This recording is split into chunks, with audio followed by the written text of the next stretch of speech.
நல்ல எண்ணங்களும் நல்ல செயல்பாடுகளும் சரியா இறைவனை சார்ந்து ஆன்மா ரீதியாகவும் மன ரீதியாகவும் உடல் ரீதியாகவும் நீ பயணம் பண்ண கத்துக்கிட்டால் அதுவே போதும் இறைவனுக்கு சந்தோஷம். அதை தாண்டி இறைவனுக்கு நீ கொடுக்க வேண்டியது ஒண்ணுமே இல்லப்பா. இறைவன் நம்ம கிட்ட எதிர்பார்க்கறதெல்லாம் ஒரே விஷயம்தான், என் மீது நம்பிக்கை வை, என்னை சார்ந்து நீ பயணம் பண்ண கத்துக்கோ. இது இல்லை அது இல்லைன்னு தனக்குத்தானே நீ புலம்பிக்கிட்டு தெரியாத. சரியா? உனக்கானது என்னவோ அது உங்ககிட்ட இருக்கு, உனக்கு வந்து சேரும். இதுதான் இறைவன் சொல்லக்கூடியது. புரிஞ்சதா? நாம நம்ம இஷ்டத்துக்கு ஒரு எண்ணத்தை வச்சுக்கிட்டு நம்ம இஷ்டத்துக்கு ஒரு பயணத்தை வச்சுக்கிட்டு நாம வாட்டுக்கு போய்கிட்டு ஏதோ ஒன்ன சொல்லிக்கிட்டு அதுக்காக வேண்டி என்னை படைச்ச கடவுளை அவன்லாம் சொல்லி குறை சொல்லிக்கிட்டு இருந்தா முடியுமா என்ன?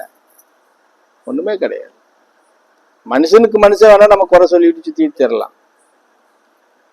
மனிதனா புறக்கப்பட்டவன் எவருமே வந்து இறைவனை குறை சொல்றதுக்கு எந்த ஒரு தார்மீகமான பொறுப்பும் கிடையாது, தார்மையான உரிமையும் கிடையாது. புரிஞ்சதா? நம்ம பயணம் சரியா இருக்கணும், இறைவனை சார்ந்து பயணம் பண்ண கத்துக்கிறணும், இறைவனை துதிபாட கத்துக்கிறணும். அன்றாடம் நீ வந்து 24 மணி நேரம் இறைவனோட இருக்கணுங்கிற அவசியம் இல்லை. எங்களை பொறுத்தவரை ஒரு நாளைக்கு ஒரு 3 மணி நேரம் இறைவனை சார்ந்து இருன்னு கூட நாங்க சொல்றோம். ஆனா 3 மணி நேரம் கூட நீங்க இருக்க முடியுமா அப்படிங்கிறது கூட நாங்க சொல்லல. ஒரு 24 மணி நேரத்துல 1 மணி நேரம் ஒதுக்கு இறைவனுக்காகன்னு சொல்றோம். 1 மணி நேரம் ஒதுக்கி நீ இறைவனை சார்ந்து நிற்கும் போது அது இறைவன் உனக்காக வேண்டி என்ன செய்யணும்னு நினைக்கிறவனோ அதை செய்வான். நம்ம எதுவுமே செய்யாம இறைவன் கிட்ட வந்து எனக்கு கொடுக்கலன்னு குறை சொல்லிக்கிட்டு இருந்தா எப்படி கிடைக்கும்? கிடைக்கவே கிடைக்காது. சரியா? அப்ப அது வந்து நமக்கு சாத்தியமான விஷயமானா இருக்காது. என்ன சாமி?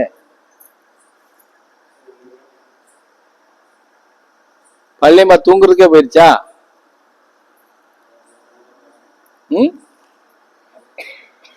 போயிடுச்சு, ரொம்ப நேரம் ஆச்சு, காணுமே.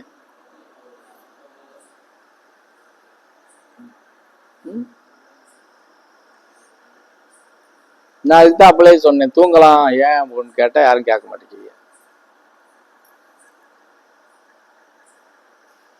என்னப்பா தூங்கலாமா? நீ தூங்கக்கூடாதுன்னு மண்டையாட்டுறியா? அதிசயம். நல்லா தூரல் விழுந்துட்டு இருக்கு, நல்லா கோரை இழுத்து மூடி படுத்தமுன்னு வச்சுக்கோயேன். அது 7 மணிக்கு எழுந்தா போதும். 6 மணிக்கு பூசை இருக்கும்.